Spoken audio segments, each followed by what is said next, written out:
गर्जना जयन्त बिथां एमपि जालांनायाव बा सोरबा आदारनगोरा एमपि जालांनायाव आंहा हिंसा जानांगौ गैया। दिनै जयन्त बिथाङा जे पार्लियामेन्टआव थांनानै फंनैसो रावखौ मबाइल नायै नायै हिन्दी जाया इंलिश जाया राव बुंनायावहाय आंहा लाजिनायबो मोनदों, आंहा दुखुबो मोनदों।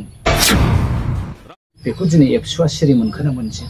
बिथांमोना मोनसे समाव बुङो बर' मिडियाम फराय, बर' मिडियाम फराय। दिनै बर' मिडियाम फरायनाय गथ'आ मा खालामैखो दिल्लीयाव थांनानै पार्लियामेन्टआवहाय मानो बुङै दिया बिथांमोना बर' रावजों।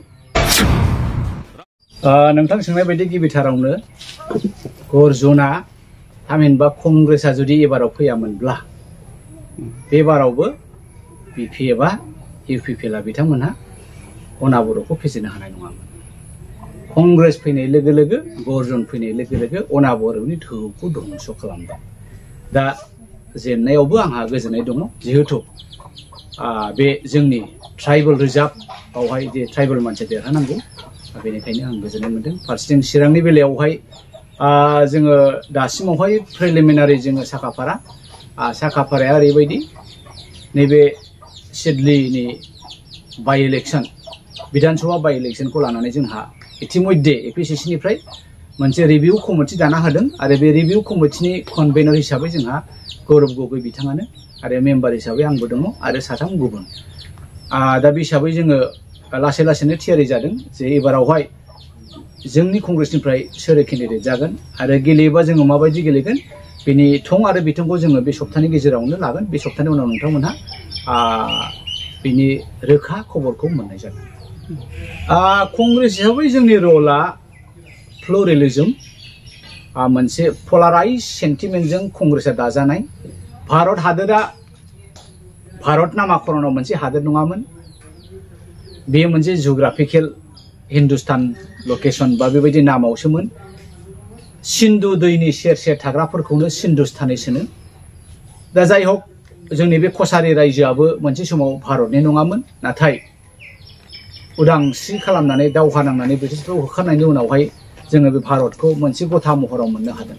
दा बे आइडियलजिया दंखायो नालाय कंग्रेसआ एबारावबो जोङो बिटिसिआव जेसेबां जाथि जनगोष्ठीफोर दङ थामहिनबा बिटिसिनि इन्टारेस्टखौ नायनानै जोङो साखाफारा जाबाय थादों। जोङो गाव हारसिङैनो गभर्नमेन्ट दागोन ना सोरजोंबा सिट शेयारिंआव गेलेगोन, जोङो बेनि सोमोन्दै एसे एनै थालिम साननाय हनायखौ जोङो दोंदों बाबा बाथ्राफोरखौ जोंनि गेजेराव सावरायखाबायबो, खिन्थु रोखा 40टा समष्टियाव जोङो गेलेगोन।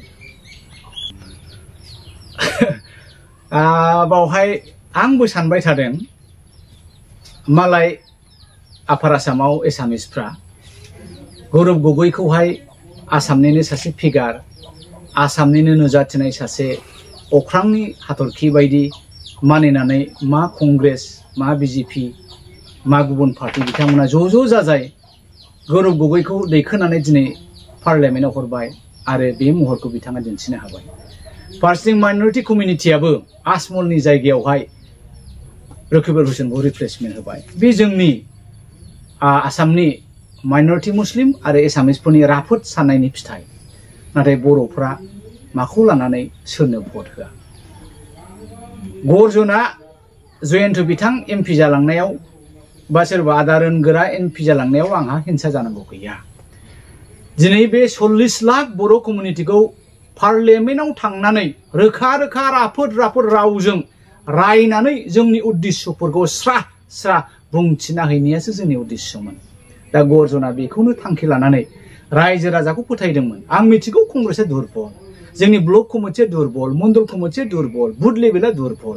नाथाय आंहा रायजो राजाफोरनाव मोनसे फोथायनाय दंमोन, सिम्पेथि ग्राउन्डआव जुदि बिथांमोना गर्जननो भट होनानै देरहाहोयोमोनब्ला दिनै जयन्त बिथाङा जे पार्लियामेन्टआव थांनानै फंनैसो रावखौ मबाइल नायै नायै हिन्दी जाया इंलिश जाया राव बुंनायावहाय आंहा लाजिनायबो मोनदों, आंहा दुखुबो मोनदों।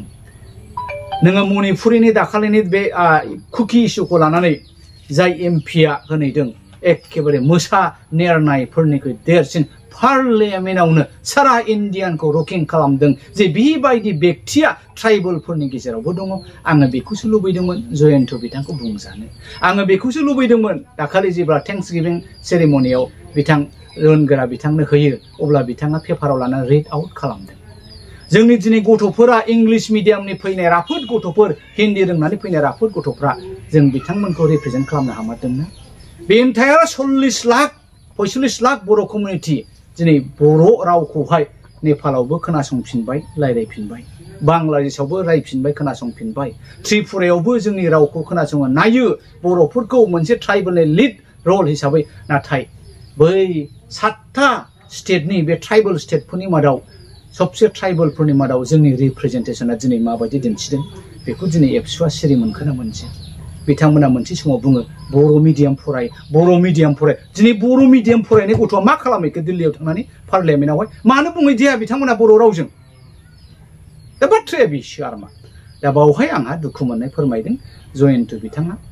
नांगौ बायदि रिप्रेजेन्टेशन खालामनो हायाखै आदा रोनगोरा बिथाङा नांगौ बायदि बे जाथिखौ बृहत जाथिखौ पार्लियामेन्टआव लकसभा आरो रायजो सभायाव रिप्रेजेन्ट खालामनो हायाखै आं बेखौ लानानैसो हारिनि बाथ्राखौ लानानै आं एसे लाजिनाय मोनदों।